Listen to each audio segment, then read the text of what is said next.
अस्सलाम वालेकुम नाज़रीन, उर्दू ट्रिब्यून की एक और पॉडकास्ट के साथ मैं हूं आपका मेज़बान मोहम्मद जुनैर। नाज़रीन, डिप्रेशन एक आम मगर संगीन जहनी सेहत की बीमारी है जो इंसान की रोज़मर्रा जिंदगी पर गहरा असर डालती है। नॉर्वे जैसे तरक्की याफ्ता ममालिक में भी डिप्रेशन की शरह खासी बुलंद है। इस हवाले से बात करने के लिए कि डिप्रेशन क्या है और डिप्रेशन की क्या मुख्तलिफ वजूहात हो सकती हैं, हमारे साथ आज दो मेहमान मौजूद हैं। पाकिस्तान से हमारे साथ माइंड साइंसेज के एक्सपर्ट सलाफ़े नकवी मौजूद हैं, जबकि नॉर्वे से हमारे साथ मौजूद हैं डॉक्टर राजा खुरम इकबाल, जो कि जनरल फिजिशियन होने के साथ साथ ओस्लो में इमरजेंसी सर्विसेज का अस्पताल भी चला रहे हैं। बहुत शुक्रिया आप लोगों का। सलाफ़े, सबसे पहले मैं आपकी राय निभाऊंगा। डिप्रेशन क्या जी। होता है और इसकी क्या अलामात हैं? Junair, thank you so much for having me. सबसे जरूरी टॉपिक है जो आजकल का, जिस पर सबसे ज्यादा बात होनी चाहिए। डिप्रेशन मेंटल इलनेस, सिंपल अगर हम इसको कहें, मेंटल इलनेस जिसकी वजह से इसको अंडरस्टैंड नहीं किया जाता बिकॉज ये नजर नहीं आता। लोग नॉर्मली ये कहते हैं मगर नजर आ रहा होता है। इसकी अलामात अगर हम बेसिक चीजों पर जाएं तो 2 हफ्तों से कहीं ज्यादा या 2 हफ्ते तक अगर आपको सैडनेस रहती है, अगर आपको गिल्ट रहता है दिल में, आपको सेल्फ डाउट्स आने लग गए हैं, आपकी कंसंट्रेशन में मसला आने लग गया, आप चीजों पे कंसंट्रेट नहीं कर पा रहे, आपकी भूख में मसला आ गया और आपकी नींद बहुत डिस्टर्ब हो गई है, या आप बैठे बैठे रोना शुरू कर देते हैं, मूड स्विंग्स बहुत ज्यादा आने लग गए हैं, जो कि नॉर्मली आपके साथ पहले ऐसा नहीं होता था। क्योंकि नॉर्मल लोग जो होते हैं वो इस तरह कहाँ होते हैं कि आप बैठे बैठे एकदम रोना शुरू कर दें, एकदम आपका दिल करे कि आप होपलेस हो जाएं। सबसे ज्यादा डिप्रेशन के अंदर जो चीज होती है होपलेसनेस होती है, ना उम्मीदी।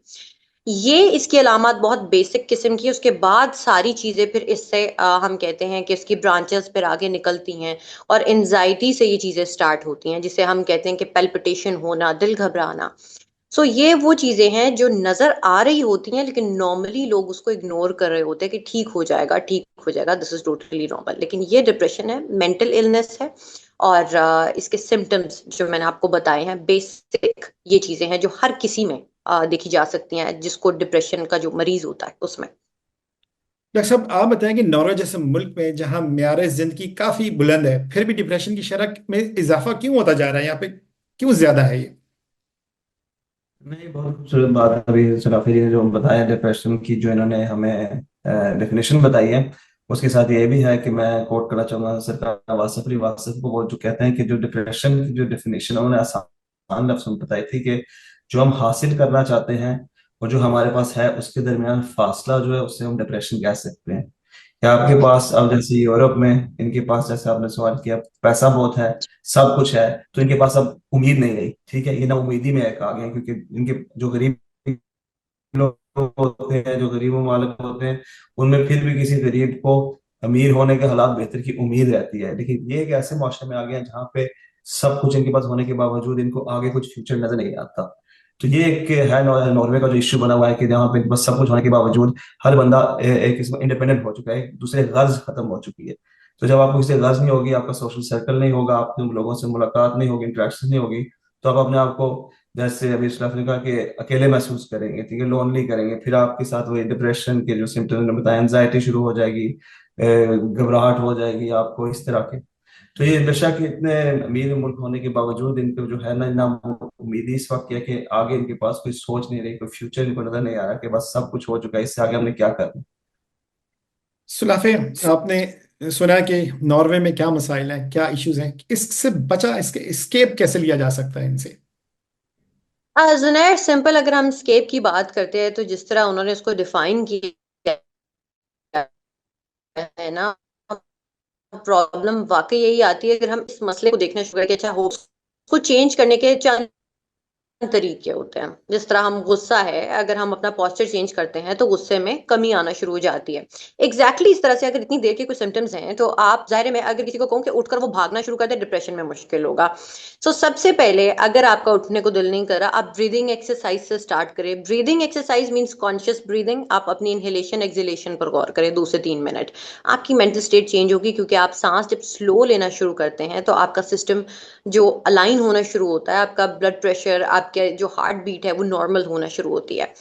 दूसरी चीज है, आपका ध्यान हट जाएगा इस चीज से, आप हर वक्त जिस चीज के अंदर है। दूसरी चीज, फिर आपने योगा स्टार्ट करना है, या एक्सरसाइज कोई भी, या किसी भी आर्ट से आपका ताल्लुक है, आप मार्शल आर्ट्स करते हैं, आप एक्सरसाइज करते हैं, आप वो करना शुरू करें। 5 मिनट से स्टार्ट करें, 15 मिनट से स्टार्ट करें, 30 मिनट तक उसको ले जाएं। जितना दिन में आपका जो आपको लगता है स्टेमिना है, आहिस्ता आहिस्ता वो बेहतर होना शुरू हो जाएगा। नंबर 3 सबसे इंपॉर्टेंट चीज होती है जिसको लोग इग्नोर करते हैं, योर हेल्दी डाइट। डिप्रेशन सबसे ज्यादा आप देखेंगे, मेंटल हेल्थ हमारी तब डिस्टर्ब होना शुरू हुई जब हम जंक फूड खाना शुरू हुए हैं, जब हम बहुत ज्यादा वेट लॉस के चक्रों में इस तरह से पड़े हैं कि बहुत जल्दी वेट रिड्यूस करना है, तो उसके भी आप पे नेगेटिव असरात होते हैं जो आप रैपिडली कोई चीज करते हैं। तो आप हेल्दी लाइफस्टाइल की तरफ आएंगे, अच्छा खाना खाना शुरू करेंगे, हेल्दी खाना खाना शुरू करेंगे। कहा जाता है what you eat you become. तो आप जो भी खाते हैं वो आप बनते हैं। सो अच्छी डाइट, अपनी नींद का ख्याल रखें, और अपना सर्कल सबसे इंपॉर्टेंट होता है। सर्कल आप क्या चूज करते हैं, आपके इर्द गिर्द कितने पॉजिटिव लोग हैं, कैसी एनर्जी पास ऑन करने वाले लोग हैं। सो इन चीजों को आप, बेसिक चीजों को देखना शुरू करेंगे, आपकी मेंटल स्टेट चेंज होती चली जाएगी। एंड सबसे इंपॉर्टेंट, मुआलिज के पास जाएं, काउंसलिंग कराएं, जहां मेडिसिन की जरूरत हो मेडिसिन जरूर लें। जिसके पास योगा करने की कोई ऑप्शन ना हो, एक्सरसाइज की, मार्शल आर्ट ना जानता हो, तो वो क्या करे?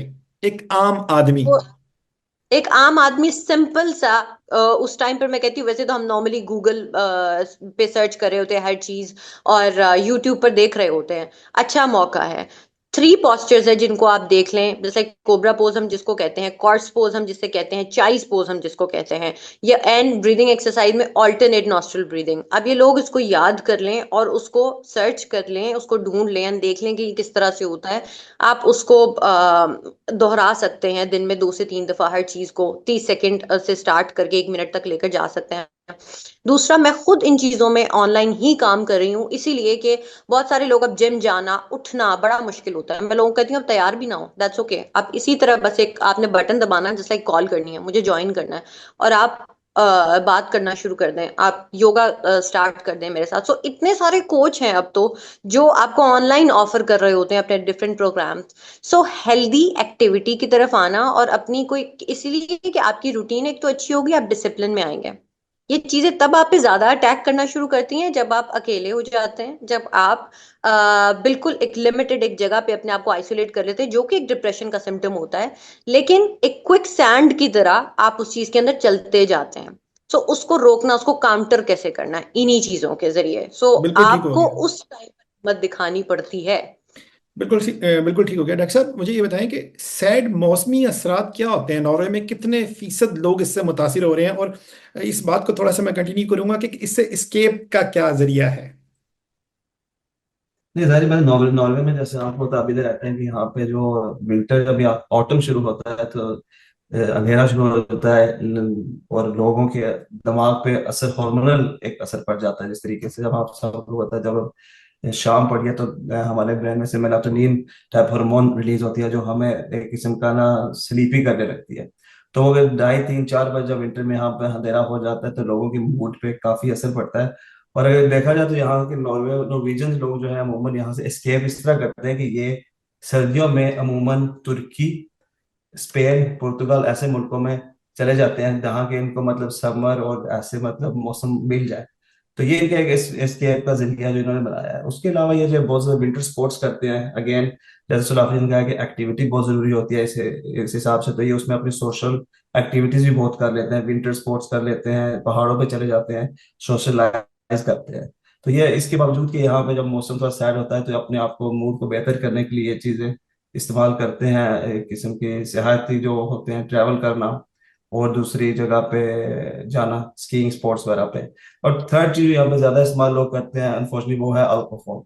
अल्कोहल की तरफ लोग ज्यादा इस्तेमाल होंगे विंटर में, इनको पता लगता है कि इनकी जो सेल होती है अल्कोहल की वो ज्यादा बढ़ जाती है। अगेन जो लोग जी। अकेले घर बैठे होते हैं, सैड होते हैं, तो वो कहते हैं यार कि चलो और कहीं पे अल्कोहल से ही हम अपनी डॉक्टर साहब, जिसके पास ये तमाम ऑप्शन नहीं है तुर्की जाने के लिए या पहाड़ों पर जाने के लिए, स्पेशली वो लोग जो इमिग्रेंट्स हैं, जो यहाँ पे नए आए हैं, वो अभी स्टेब्लिश होना चाह रहे हैं, स्ट्रगलिंग फेज जा रहे हैं, आपके पास काफी सारे पेशेंट होंगे जो पाकिस्तानी होंगे, क्या वो आपसे बात करते हुए हिचकिचाते हैं?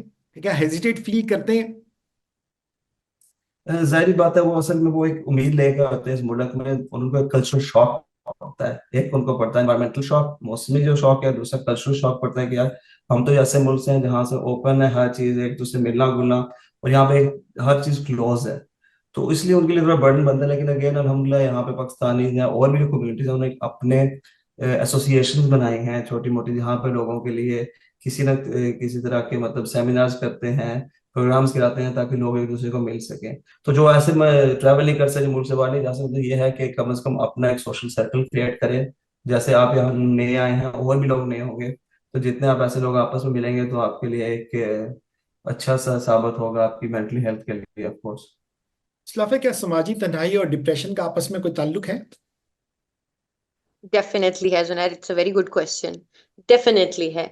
एक तो होता ही है कि आप देखना कोविड के बाद बहुत सारी चीजें हो गई 2020 के बाद। एक वो जो ह्यूमन कांटेक्ट की हमें आदत थी, या सामने हमें किसी से हाथ मिलाने की, हमें सामने किसी से बगैर हेजिटेशन के बात करने की जो आदत थी, वो थोड़ा सा हम एक दूसरे से डिस्टेंस पे आ गए। डिप्रेशन में अक्सर लोग, उनको सोशल एंजाइटी भी होती है, वो लोगों से बात नहीं करना चाह रहे होते। वो अलग बात है कि समटाइम्स अब हर किसी के हालात इस तरह है कि आप जब लोगों से मिलते भी हैं ना, तो सब अपनी अपनी एक दौड़ में होते हैं, और वो एक जो आपको सपोर्ट सिस्टम मिलता था ना, समटाइम्स वो नहीं मिल रहा होता। मगर फिर भी इसका इस तरह ताल्लुक है कि जिस तरह अक्सर लोग कहते हैं ना कि इंसान इंसान की दवा है। सो जब आप बात करते हैं उससे, आप एक वेंट आउट करने का एक जो एक जरिया है ये, जब आप एक इंसान से बात कर रहे होते हो, कोई इंसान मशवरा देता है या वो सिर्फ सुन ले, आपने सिर्फ वेंट आउट कर दिया, ये बहुत जरूरी है। अगर आपका सोशल सर्कल नहीं है, अगर आपके दोस्त नहीं है, या अगर आपके कोई ऐसे जानने वाले नहीं है जिनके पास आप जाकर बैठ सकें या कोई आ सके आपकी तरफ, तो बहुत फर्क पड़ता है। बिकॉज आप जो मर्जी कर लें, आप ऑनलाइन एक तरह से किसी से राब्ता करते हैं, वो जो एक चार्म है ना सामने बैठकर किसी से बात करने का, बिल्कुल। उसकी एक चीज अलग है। हमारा माइंड इसी तरह प्रोग्राम्ड है, राइट? वो हम उसको चेंज नहीं कर सकते, ये नेचर ने हमें ऐसे बनाया है। नंबर टू, आपने अक्सर देखा होगा जो लोग अपसेट होते हैं, अक्सर सोशल सर्कल में अपने बैठे भी होंगे, अपने आप को वैसे ही तनहा कर लेते हैं, या तो लोगों को अवॉइड करने के लिए मोबाइल यूज करते हैं, या मोबाइल उनको लोगों से दूर कर देता है। सो गैजेट्स ने भी कहीं ना कहीं हमें चीज की तरफ, हमारी नींद डिस्टर्ब की, हमारे जहन पे कहीं ना कहीं नेगेटिव असर भी डाला। एक लग्जरी है, मैं खुद कहती हूँ भाई बहुत बड़ी फैसिलिटी है जो फोन है, गैजेट्स हैं, मगर जरूरत से ज्यादा उसका इस्तेमाल, कि कहाँ इस्तेमाल करना है कहाँ इस्तेमाल नहीं करना। अक्सर लोगों को तो मैंने देखा है, वो तो वॉशरूम भी कहते हैं हम नहीं जा सकते उसके बगैर। सो ये ज्यादा हो गया है। इस वजह से आपको देखना पड़ेगा कि कहाँ मोबाइल यूज करना है कहाँ नहीं। है मैनर्स भी नहीं होते पहले जमाने में, सिखाया जाता था कि बेटा आपने जब किसी के सामने बैठना है, किसी से बात करनी है, उस दौरान ना आपने कोई और नहीं, ये मैनेज नहीं होते। अब हम लोगों को अवॉइड करना चाह रहे होते हैं, वो कॉन्फिडेंस नहीं आ रहा होता, या डिप्रेशन है तो दिल नहीं कर रहा, तो उसको अवॉइड कर रहे हैं। इस तरह होगा कि जो सामने वाले हैं, जिस टाइम उसको अंडरस्टैंड करना शुरू करेंगे, उस वक्त उसको जब लगेगा कि एक चैनल मेरे लिए, एक ब्रिज बना दिया गया है कि मैं इनसे खुलकर बात कर सकता हूँ। जिस तरह आप अभी हिचकिचाने की बात कर रहे थे, अभी भी लोग डरते हैं ना इस चीज से कि मैं कहूंगा तो लोग कहेंगे ड्रामा कर रहा है, या ये तो कोई चीज नहीं होती। वो उस वजह से भी कई दफा अपने आप को अपनी दुनिया में, अपनी दुनिया बना लेते हैं, कौन उनकी दुनिया है। तो हमें इन चीजों को दोनों तरफ से सही करना होगा। जिनको हम सुनाना चाहते हैं अपनी बात, वो भी अंडरस्टैंड करें, और जो सुनाना चाह रहा है वो भी ट्रस्ट करना शुरू करें। तो ये दोनों तरफ से जब चीजें करेक्ट होना शुरू होंगी, आप खुद इन चीजों से निकलना शुरू हो जाएंगे। डॉक्टर साहब, नॉर्वे में क्या नौजवान नस्ल भी डिप्रेशन का शिकार हो रही है? क्या इसकी शरह में इजाफा हो रहा है? जी, जो जवान नस्ल है वो काफी हद से ज्यादा हो रही है। अगेन कोविड की बाद जो आइसोलेशन हुई थी, वो अभी इनसे एक किस्म की रिहैबिलिटेशन उसकी नहीं हो रही। इनसे लोगों को आदत पड़ चुकी है अंदर रहने की, जैसे गैजेट्स इस्तेमाल करना, बिल्कुल। टीवी। ये एक सवाल आपने यहीं पे, मैंने आपका, सॉरी कदर कलामी माफ, मैं ऐड करूंगा कि आप जब देखते हैं मेट्रो ट्रेन्स में भी लोग अलग अलग बैठना प्रेफर करते हैं, कि जहाँ जहाँ छः छः सीट्स होती हैं वो एक सीट पे बैठते हैं पूरी छः सीटों में। क्या रीजन क्या है इसकी? यही है कि नॉर्वे में जब कोविड आपने कहा था कि आपने 1 या 2 मीटर डिस्टेंस रखनी है, तो नॉर्वेजन ने कहा कि यार ये तो हम वैसे ही करते हैं, हमें कोई नई बात बताओ, ये डिस्टेंस हमारा नॉर्मली है। तो एक इनका कल्चर बना हुआ है, एक आइसोलेशन में इस तरह रहना, अकेले रहना, इंडिपेंडेंट रहना। यहाँ पे कहते हैं कि एक दूसरे को बॉदर नहीं करना हमने, ठीक है, आपने जो काम करना है खुद करना है, किसी से आपने मदद नहीं मांगनी।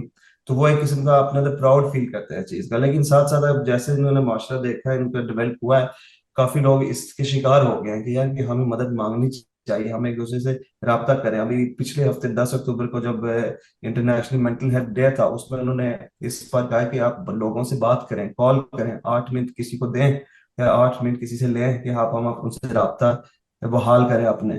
तो ये है कि ये एक बिल्कुल एक आइसोलेटेड किस्म, specially Norway, other southern Europe में चल रहे हैं वो ऑपोजिट है।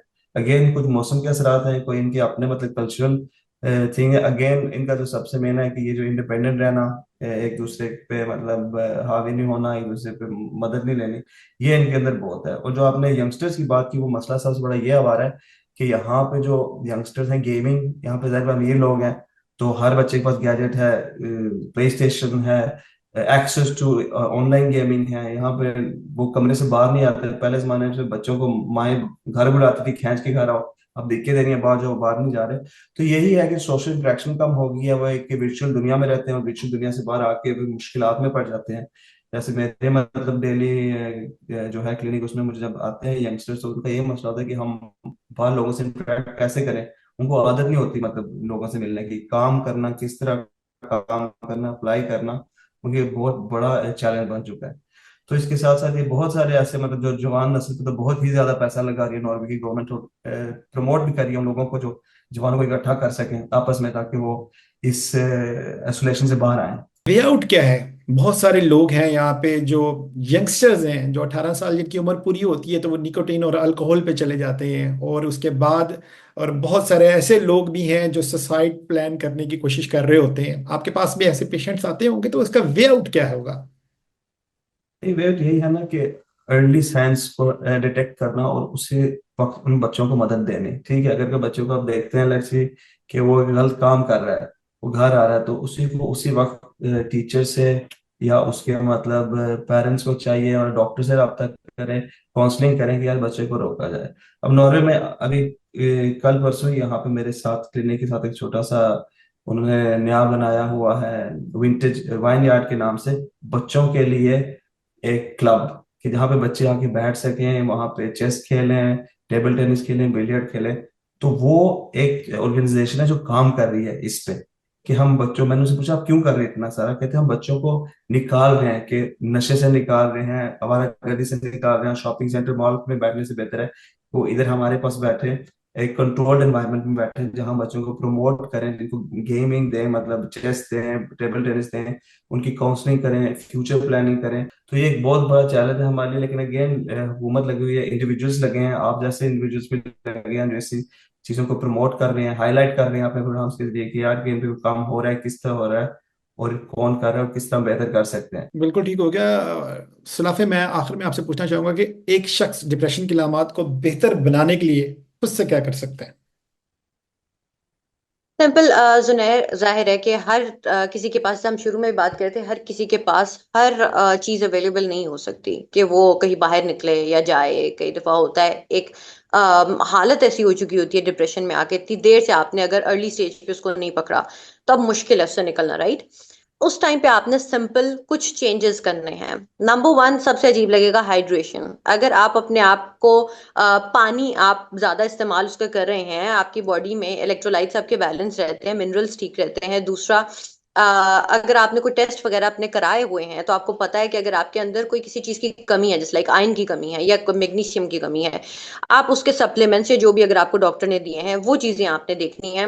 नंबर थ्री, खाना टाइम पे खाना है। दिल नहीं करेगा लेकिन खाना है, आपने अपने आप को कंप्लीट अपने न्यूट्रिएंट्स का ख्याल रखना है। नंबर थ्री, अगर आप योगा या ये चीजें नहीं करना चाहते, या आपको ये प्रैक्टिस नहीं हो पा रही आपके लिए आसान, आपने सिर्फ घर में, जिस टाइम आपको बहुत ज्यादा ये चीज तंग कर रही है, आपने 5 से 10 मिनट घर के अंदर सिर्फ चहलकदमी हम जिसको कहते हैं, आपने वॉक करना शुरू कर देना है।